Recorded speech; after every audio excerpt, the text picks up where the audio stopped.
And next we have Dr. Uma Radhesh, gynecologist. നമസ്കാരം. ഇത്രയും ഒരു സന്തോഷകരമായ ഒരു നിമിഷത്തിൽ മാതാപിതാക്കളും അതുപോലെ മക്കളും വിജയശ്രീലാളിതരായിട്ടിരിക്കുന്ന ഈ വേളയിൽ എനിക്ക് പങ്കെടുക്കാൻ സാധിച്ചതിൽ വളരെയധികം നന്ദിയുണ്ട് സംഘാടകരോട്.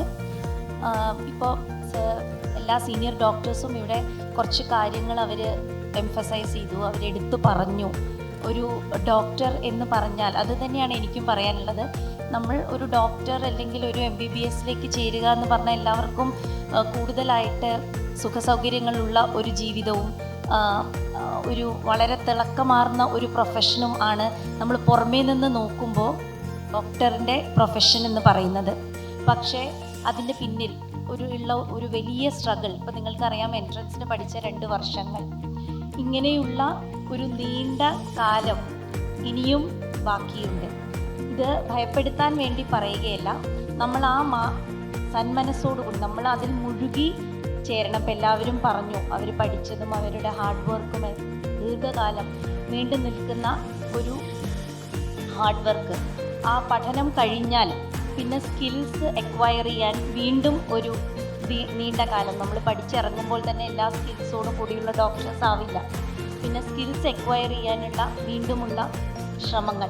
അപ്പോൾ അങ്ങനെ ഒരു ദീർഘകാലം തന്നെയാണ് നമ്മൾക്ക് മുമ്പിൽ കിടക്കുന്നത്. പക്ഷെ അത് നമ്മൾ വളരെയധികം, പിന്നെ സാർ നേരത്തെ പറഞ്ഞു, ഓരോ രോഗിയും ഒരു കേസ് ആയിട്ട് കരുതാതെ, ഞാൻ എൻ്റെ രോഗികളെ എനിക്ക് ഒരിക്കലും രോഗി എന്ന് പറയാൻ പറ്റില്ല. കാരണം നമുക്ക് എല്ലാവർക്കും അറിയാം പ്രഗ്നൻസി ഒരു നോർമൽ ഫിസിയോളജിക്കൽ ഫിനോമിനനാണ്. ഞാൻ ഗൈനക്കോളജിസ്റ്റാണ്.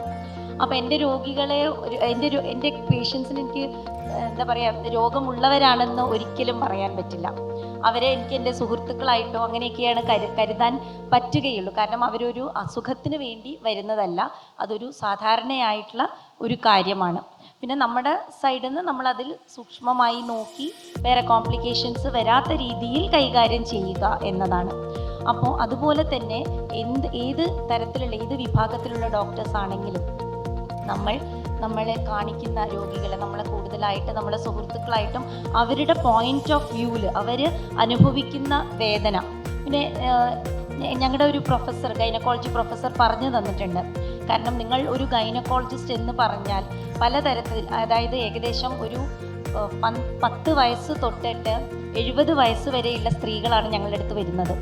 അപ്പോൾ അവരുടെ പല കാര്യങ്ങളും അവരപ്പോൾ നമ്മൾ ഒരു ഡോക്ടർ മാത്രമല്ല, അവരുടെ ഒരു ഫ്രണ്ടും ഫിലോസഫർ, ഒരു ഗൈഡായിട്ട് മാറണം.